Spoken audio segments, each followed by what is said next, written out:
Olá pessoal do oitavo ano, sou o professor Fernando de História. Estou aqui gravando esse vídeo devido a ainda não ter acesso ao e-mail institucional, não tenho acesso ainda à Conexão Escolar 2.0, né, através do e-mail, então não tenho acesso às turmas fechadas. Então eu vou gravar alguns vídeos, vou estar à disposição também no WhatsApp para facilitar nossas aulas, nossos encontros, né? Então já vamos direto ao PET, né, que é o Plano de Estudo Tutorado. Então a gente está vendo aqui na tela como que ele vem para História, né? Estamos aqui na página 68 do PDF, né? E o que fala aqui o que a gente deve fazer na primeira semana aqui do nosso PET? O que ele está falando? Ele traz como unidade temática o mundo moderno e a conexão entre as sociedades africanas, americanas e europeias. Daí ele fala do humanismo, dos renascimentos e o novo mundo. Ok? Ele tem como objeto de conhecimento a construção da ideia de modernidade e seus impactos na concepção de história. Humanismo, uma nova visão de ser humano e de mundo. Renascimentos artísticos e culturais. Ok? Então, a habilidade está prevista na BNCC e esse assunto se relaciona com a disciplina de arte também. Então, vamos ver Bom, eles colocam como tema a relação entre os modos da vida nômade e sedentarismo com o espaço geográfico. Acredito que esse tema eu acho que saiu errado na impressão, porque não dialoga com a unidade temática que nós estamos estudando. Mas enfim, vamos dar sequência aqui que o PET está falando, né? Ele fala: caro estudante, nessa semana você examinará o conceito de modernidade para interpretá-lo como uma construção intelectual de uma determinada época e estritamente vinculado às sociedades europeias e que, portanto, excluía os demais povos. Então, quando a gente está falando de modernidade, a partir do conceito de história, a gente está falando das sociedades, como se desenvolveram as sociedades europeias, né? Ali a partir do século XIV até o século XVIII.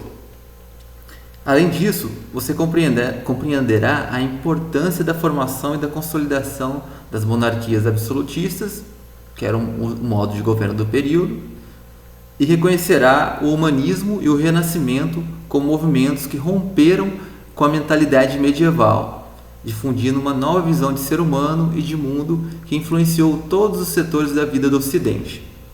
Então a gente está falando do Ocidente, a gente não está falando do Oriente, não está falando da China, do Japão, a gente está falando da Europa, né?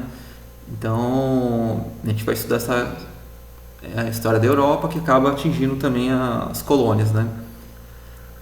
Nesse sentido, é importante que fique atento não somente aos nomes de autores, artistas e obras do Renascimento e Humanismo, mas perceba esses movimentos como fundadores da própria modernidade. Também é necessário destacar as importantes transformações empreendidas pelas reformas religiosas nesse contexto. Ok. O que o PET traz para a gente aqui? Ele traz um relato da época, né? E de como os pintores pensavam, né? Ele coloca aqui: nós, pintores, queremos, pelo movimento do corpo, mostrar os movimentos da alma. Convém, portanto, que os pintores tenham conhecimento perfeito dos movimentos do corpo e o aprendam na natureza, para imitar, por mais difíceis que sejam, os múltiplos movimentos da alma. Quem, sem o ter tentado, poderia crer o quanto é difícil representar um rosto que ri sem fazê-lo triste, ao invés de alegre. E ainda, que poderia, sem grande estudo, exprimir rostos onde a boca, o queixo, os olhos, as faces, a testa se unem no riso ou nas lágrimas. Também é preciso aprendê-lo da natureza, procurando os mais fugitivos aspectos das coisas, e os que fazem imaginar ao espectador mais do que ele vê. Então, esse texto é do Leon Battista Albertini, Della Pintura, livro 2, de 1453. Né? Bom,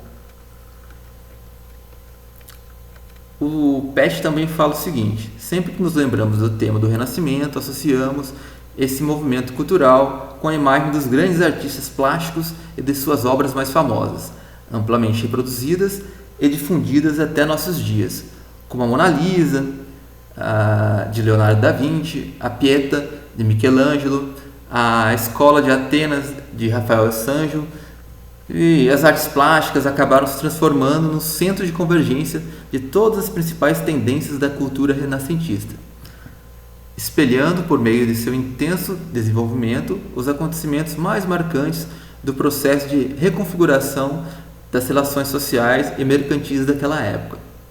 Sob a influência do humanismo, os renascentistas entendiam que a arte deveria ser algo vivo, dinâmico, humano, ou seja, um retrato da própria vida. Eles consideravam que a obra de arte deveria levar quem a contempla a imaginar mais do que o espectador vê. Essa nova perspectiva abriu as portas para a Idade Moderna, que se apresentava como uma proposta distinta da velha Idade Média. Então, basicamente o que está sendo colocado aqui, que a Idade Moderna vem para romper com as ideias estabelecidas no período da Idade Média. E o PET propõe uma linha do tempo, ok? Fala aqui da pré-história, Idade Antiga, Idade Moderna, Idade Média, chega na Idade Moderna, que é o nosso período de estudos agora, dessa semana, e apresenta a Idade Contemporânea. No nosso recorte, que é a Idade Moderna, eles dividem entre mercantilismo, né, e capitalismo industrial que se iniciava. Então, essa ideia econômica que preponderava num período. O que eles consideram a Idade Moderna a partir da queda, né, de Constantinopla e até a Revolução Francesa em 1789. Então, esse período que a gente vai analisar é de 1453 a 1789. Então ele fala do renascimento cultural, reforma protestante, absolutismo, expansão marítima, colonialismo, que ainda estão ali dentro do mercantilismo, e já no capitalismo industrial, as revoluções inglesas do século XVII, Revolução Puritana, Revolução Gloriosa, Iluminismo, independência dos Estados Unidos e Revolução Industrial. Ok, o PET apresenta isso. Para facilitar, né, o nosso entendimento, eu montei, na verdade, um esquema com todos esses conceitos, né, que são apresentados nessa linha do tempo. Claro que eu vou passar de forma mais rápida para a gente poder ter a noção desses conceitos e posteriormente a gente vai aprofundando dentro das questões que são propostas pelo próprio PET, vamos aprofundando nos temas, né? No entanto, o que é mercantilismo? Foi o conjunto de ideias práticas e econômicas desenvolvidas na Europa no século XV, durante a Idade Moderna. Segundo o mercantilismo, a fonte de riqueza de uma nação se baseava no comércio com o mercado exterior e no acúmulo de metais preciosos. Ok? Então, o mercantilismo, né, que era o movimento econômico, né, como que se dava a economia naquele momento era através do mercantilismo. Então, no mercantilismo,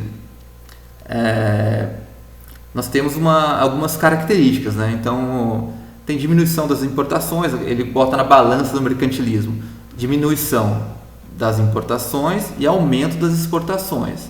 O Estado é forte, protecionista e tem aumento de taxas, leis pragmáticas, leis objetivas, desenvolvimento manufatureiro, quer dizer o que? Produzem, não produtos primários, mas produtos que são feitos, né, a partir de trabalhos manuais ou através de ferramentas que moldam, forjam esse produto, né? Então, por isso que ele é manufaturado. Existiam monopólios e chegou o colonialismo, né? O mercantilismo, ele é um tipo de comércio, né, que depende das navegações, né, para exportar os produtos, e de um Estado forte que a gente vai ver aqui que se relaciona com o absolutismo, né? Bom, essa parte que aparece no PET econômica, então, basicamente, todas aquelas... O renascimento cultural, a reforma protestante, o absolutismo e a expansão marítima, o colonialismo, acontecem dentro desse modo econômico mercantilista, ok? Que é baseado na... Opa, deixa eu voltar aqui. Que é baseado no acúmulo de riquezas, baseado na exportação e no acúmulo de riquezas, basicamente voltado para metais preciosos, como que aparece, né, na ilustração aqui, o ouro. Bom, a partir dessa riqueza, né, que vai se acumulando, somente na Europa, ela começa a enriquecer a partir do mercantilismo, culturalmente acontecem mudanças também. E a gente vai dar uma analisada no renascimento cultural. Vai ter uma questão, né, do PET, que vai a questão número 2, que vai abordar essa questão do renascimento cultural. E aqui eu só vou dar o conceito, quando for analisar a questão eu vou detalhar outras questões. Mas o renascimento cultural foi um movimento que se iniciou na Península Itálica no século XIV e se estendeu por toda a Europa até o século XVI. Esta fase coincide com a prosperidade das cidades da Península Itálica, especialmente Florença, onde as riquezas permitiu investimentos na produção de obras de arte. Os artistas e os pensadores renascentistas expressavam em suas obras a nova visão de mundo, trazida com o humanismo e a revalorização da antiguidade clássica. Então, a partir da riqueza que se concentrou nessa Península Itálica, né, e posteriormente toda a Europa, possibilitou que esses artistas se expressassem de forma diferente do período anterior, que era a Idade Média. Então eles buscavam na Antiguidade Clássica, a partir do pensamento greco-romano, somente no pensamento grego, para desenvolver a sua arte, né? Depois eu vou apresentar na questão 2. São obras mais simétricas, que colocam o ser humano também como centro, né, dessas artes. Então, tudo isso a gente vai ser analisado, mas o renascimento cultural ele só acontece a partir desse acúmulo de riqueza que acontece na Europa, ok? Bom, outro tema apresentado dentro do mercantilismo, ainda nesse período mercantilista, foi a Reforma Protestante, que também vai ser tema de uma das questões aqui desse PET da primeira semana. O que é a Reforma Protestante? Foi a grande transformação religiosa da época moderna, pois rompeu a unidade do cristianismo no Ocidente. No dia 31 de outubro de 1517, Martinho Lutero fixou na porta da Igreja do Castelo as 95 teses que criticavam certas práticas da Igreja Católica. Esse fato é considerado estopim da reforma que mudaria para sempre o cristianismo. Bom, aqui tem uma representação do Concílio de Trento, né, que foi uma resposta da Igreja Católica para tentar barrar essa reforma protestante. A princípio, eu só queria colocar para vocês que a reforma protestante ela é a base para todas as igrejas hoje em dia evangélicas ou protestantes que estão hoje no Brasil e no mundo inteiro. Elas nascem desse período dessa reforma protestante. Então, todas elas de alguma forma elas vêm desse período, né? Quando o cristianismo muda. O cristianismo não está mais só na mão da Igreja Católica Romana. Agora ele disputa com igrejas reformadas, tá bom? Quando a gente for discutir a questão proposta pelo PET, vou trazer um esqueminha e trazer outras questões. Agora eu só estou passando para trazer o conceito do que foi e demonstrar a importância do que foi essa reforma protestante. Outra característica desse período inicial da modernidade, né, que está dentro do mercantilismo, é a forma de governo absolutista, né, que é um sistema político e administrativo dos países europeus do século XVI ao XVIII. Nele, o soberano centralizava todos os poderes do Estado em suas mãos, sem prestar contas à sociedade. Então, era um governo absolutista porque não precisava prestar contas, então ele fazia o que bem entendia. Esse governo era sustentado, por um lado, pela Igreja Católica, Apostólica Romana, e por outro, pela nobreza feudal, ok? Claro que em outros países, depois com a Reforma Protestante, temos outras igrejas também que davam sustentação para esse tipo de governo. Importante analisar aqui que os mais baixos aqui nesse, né, que já vinham lá do período feudal, né, que vinham da Idade Média, eram os camponeses. Então, e quem controlava a sociedade era o rei, sustentado pela igreja e pela nobreza feudal. Por fora, né, nesse mercantilismo, surgia uma burguesia. Então, os burgueses já começavam a ganhar poder nesse período.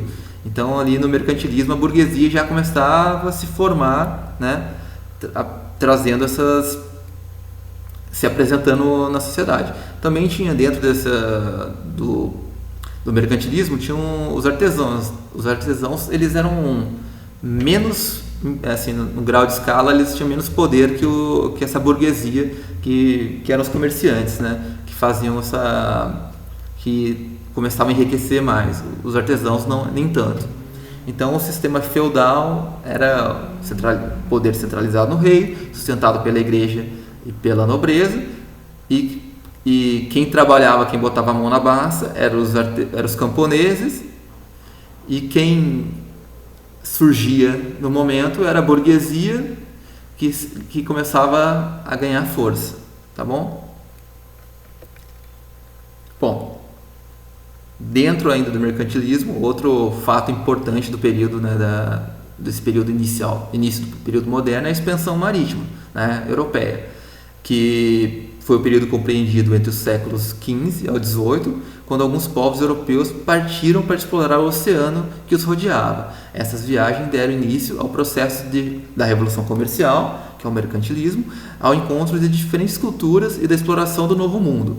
Novo Mundo que a gente pode considerar a América, possibilitando a interligação dos continentes. O que a gente pode falar, o que a expansão marítima ela propiciou?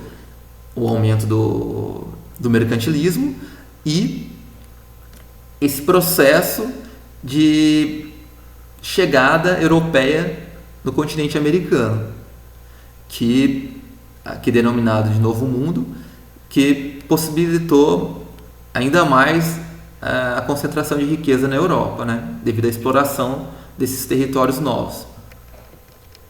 Bom, para vocês terem uma ideia de como que era aqui está a Europa, né? Daqui saíam esses navegadores. As primeiras, aqui em vermelho, eles aportavam na África. Você vê aqui, primeiro na África mais próxima, no norte africano. Depois eles já vão para o meio da África. Depois eles, né? Aqui na Guiné, Congo. Depois eles começam a contornar, chegar aqui a pontinha da África, no Cabo da Boa Esperança. Vasco da Gama já conseguiu contornar e chegar às Índias, né? Pedro Álvares Cabral tentando fazer o mesmo trajeto aqui, ó, do Vasco da Gama, acabou chegando no Brasil, aqui, ó, em Porto Seguro, que ele chegou e acabou descobrindo o Brasil. Então foi dentro desse processo, né, ainda dentro da modernidade, dentro do ideal dentro dessa tentativa de buscar novos mercados, que eles chegaram ao Brasil, né? Pedro Álvares Cabral tentando contornar aqui a África, acabou chegando no Brasil. Você vê Cristóvão Colombo, né, que acabou vindo para o norte, né, fez esse percurso aqui, e Fernão de Magalhães, que também fez o percurso aqui, contornou aqui no caso a América, e foi sentido a Oceania, né, no caso. Aqui ele fez outro trajeto, um trajeto bem diferente, ok? Mas é importante que aqui foi através das navegações, né, dessa expansão marítima, que foi possível essa expansão comercial, né? Bom, dentro também dessa expansão comercial também nasceu esse modelo de colonialismo, né? O colonialismo pode ser definido como a ocupação de uma terra estrangeira, a sua exploração agrícola e a instalação de colonos. Então, principalmente no Brasil e na América do Sul, quando chegaram os espanhóis, né, e os portugueses, a gente viu esse processo de colonialismo.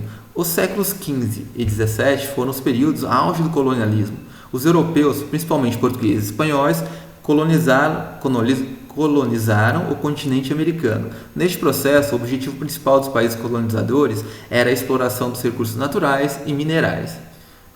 Então, quando a gente for estudar a história do Brasil, a gente também vai observar todo esse processo, né? Primeiro eles explorando a cana-de-açúcar, depois o ouro, o diamante, enfim, o café. Era uma política de exploração. Então, o colonialismo, o que a gente vive no Brasil, ele se inicia também nesse primeiro período da modernidade, né? Que está baseado no colonialismo, está baseado nas ideias do mercantilismo, nesse mercantilismo inicial, mas que afetam várias áreas, tanto a área do pensamento e das artes, como a gente viu, né, no Renascimento cultural e artístico. A gente viu também a questão religiosa, que a Igreja Católica não era mais única, soberana, né? Começaram a existir as protestantes. A gente viu que o absolutismo, né, o rei, sustentado por um lado pela igreja e pelos nobres, também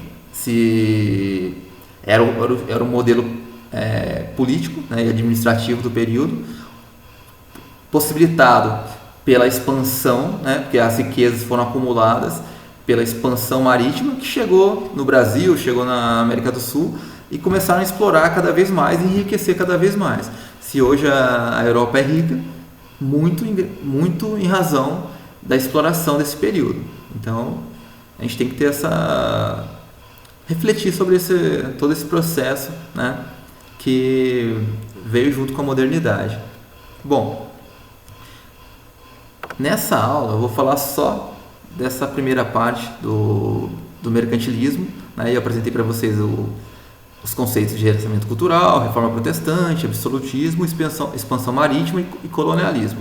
Bom, essa parte do capitalismo industrial, ela é bem extensa e tem algumas coisas que é necessário falar. Vou deixar para uma outra aula e a gente vai discutir. Mas para responder algumas questões aqui desse PET, essa primeira parte já é suficiente. Então, de modo que eu vou deixar uma questão para vocês responderem na outra aula e duas questões já para estar respondendo a partir do que a gente conversou hoje. Bom, o PET também dá algumas sugestões, né? Ele dá a sugestão do livro Romeu e Julieta, ele dá sugestão de filmes, ele dá sugestão de documentário, ele tem videoaulas no YouTube que ele sugere, tudo para complementar esse conhecimento que a gente está apresentando aqui, né? Bom, as questões. Então vamos para as questões que são apresentadas para essa primeira semana, né? Daí ele coloca aqui: muitos historiadores denominam Idade Moderna o período que vai do século XV ao século XVIII. Foi o período ali que a gente observou na linha do tempo que eles apresentaram. O texto a seguir discute o conceito de modernidade empregado nessa denominação. Leia e faça o que se pede. Daí, à primeira vista, talvez haja muito poucas outras noções que contenham uma dose tão considerável de fluidez e incerteza.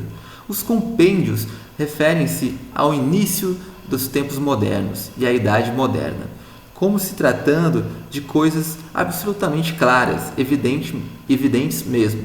Mas, a rigor, o que vem a ser definir uma época como moderna, constatar o atual ou recente ao que é velho e ultrapassado, seria uma resposta possível a essa pergunta, comprovada através das ideologias que se pretendem inovar face ao existente. Origem, assim, de sucessivas modernidades.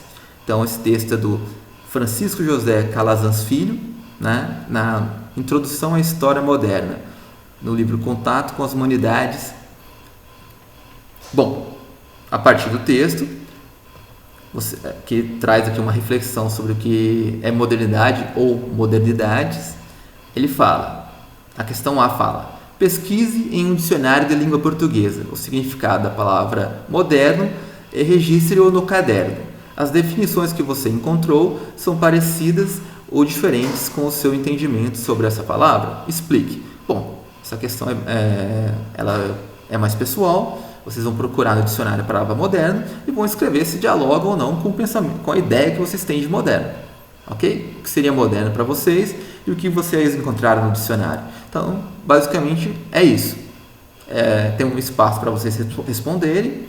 É uma questão aparentemente simples, de ordem pessoal, ok? Então, acho que vocês não vão ter dificuldade para respondê-la.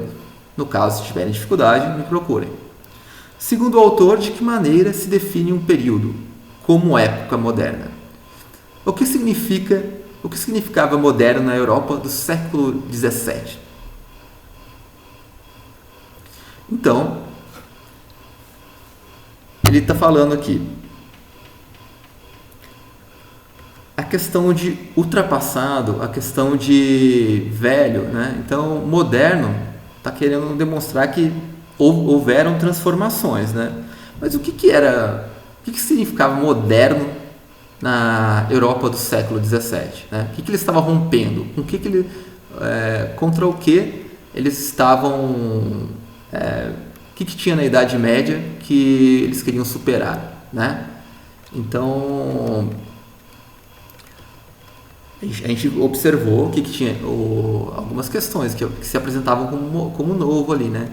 Então, o pensamento estava mudando, o comércio mudava, a estrutura política, né, se consolidava.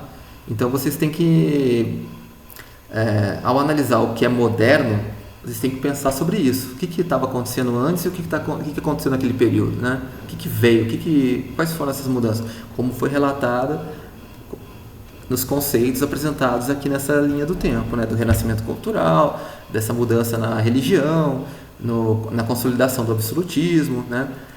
A expansão marítima, pense, o que proporcionou a expansão marítima, né? As embarcações. Então, aquelas embarcações eram sim modernas para a época, né? Então, assim, eu trouxe aqui dentro a ciência também era uma coisa que começava a engatinhar. Só para ter uma noção, uma noção de comparação, eu trouxe uma imagem aqui do Isaac Newton, né? Que ele é um famoso que iniciou, né, essas questões da ciência, e ele fazendo seus experimentos ali com um feixe de luz, e a gente observa o que é moderno nos dias de hoje. Eu coloquei o que é moderno, dei um Google e apareceu um celular dobrável da Motorola. Então, para vocês terem só para comparação, nível de comparação de como era a modernidade naquele período e o que a gente considera moderno agora. Então, baseado no que a gente apresentou, nos conceitos apresentados, vocês podem fazer uma correlação.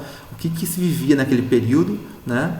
Vocês podem pesquisar também, mas fazer uma comparação com o que a gente considera moderno agora. A pergunta em si, ela vai em direção do que era moderno no século XVI. Então, no século XVI estava tendo a expansão marítima e tudo, e o comércio estava se iniciando. Então, essa questão é mais vocês fazerem um esforço de imaginar de imaginar e demonstrar através do que a gente viu daqueles conceitos o que é moderno. E vocês respondam com suas próprias palavras, ok? A questão número 2, que fala do renascimento cultural, a gente vai deixar para a próxima aula, porque eu vou apresentar algumas obras, a gente vai fazer um tour por alguns museus, a gente vai apresentar algumas características desse renascimento cultural. Então, a gente vai deixar para a próxima aula. A gente vai pular agora para a questão 3, que eu peço que a gente vai centrar nela, que a ponte explica os fatores que propiciaram a disseminação das ideias reformadoras na Europa no século XV e XVI, apesar do enorme poder da Igreja Católica nesse período.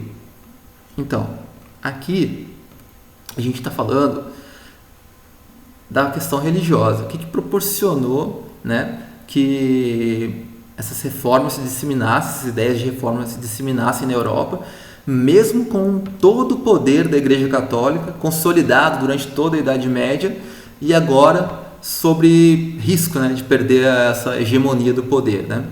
Então, eu coloquei aqui algumas para auxiliar vocês nessa resposta, apesar que eu já dei o conceito ali de o que foi a Reforma Protestante.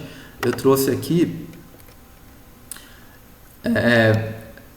algumas coisas que fazem nos pensar. Bom, se o mercantilismo se desenvolvia, a expansão marítima, né, que esse comércio se desenvolvia naquele início da Idade Moderna, a Igreja condenava as práticas capitalistas nascentes. Então, a Igreja estava num sentido contrário. Quando os burgueses, aqueles homenzinhos que eu demonstrei naquela imagem, estavam crescendo, a Igreja tentava barrar esse crescimento, né?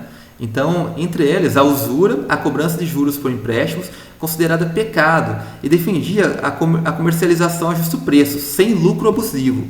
Essa doutrina estava contra as novas práticas mercantilistas do fim da Idade Média e freava o investimento da burguesia mercantil e manufatureira. Então, de alguma maneira, a Igreja Católica ela estava sendo um empecilho para interesses desses burgueses que estavam crescendo, que estavam se enriquecendo. Então, de alguma maneira, do ponto de vista econômico, a Igreja era uma barreira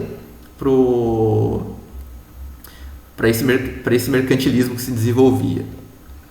Por outro lado, a Reforma Protestante também tem outros aspectos, por exemplo, as causas, o comércio de indulgências. Então, a Igreja também comercializava, ela se sustentava, ela comercializava algumas, fazia dinheiro com alguns materiais da própria Igreja. Então, ela vendia essas peças como indulgências. Formação de monarquias nacionais, então, assim, a Igreja era centralizada em Roma, então todo o poder vinha de Roma. Como esses países começavam a se formar, né, nesse modelo absolutista, era conflituoso a Igreja ter um poder lá em Roma e controlar lugares como Alemanha, Inglaterra, França.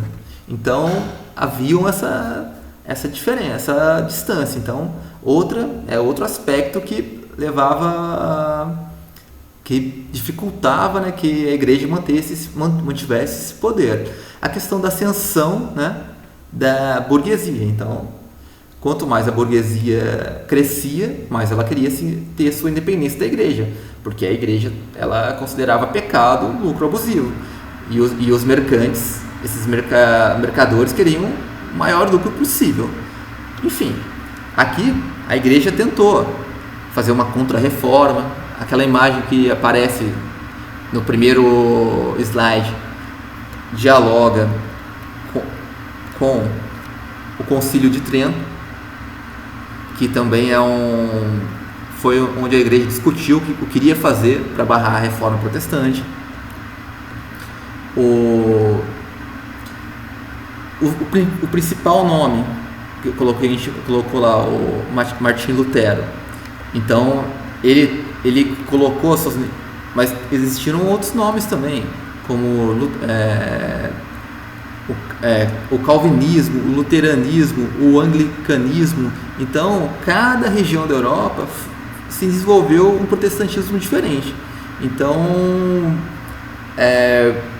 se você parar para pensar, foram vários aspectos que fizeram a Igreja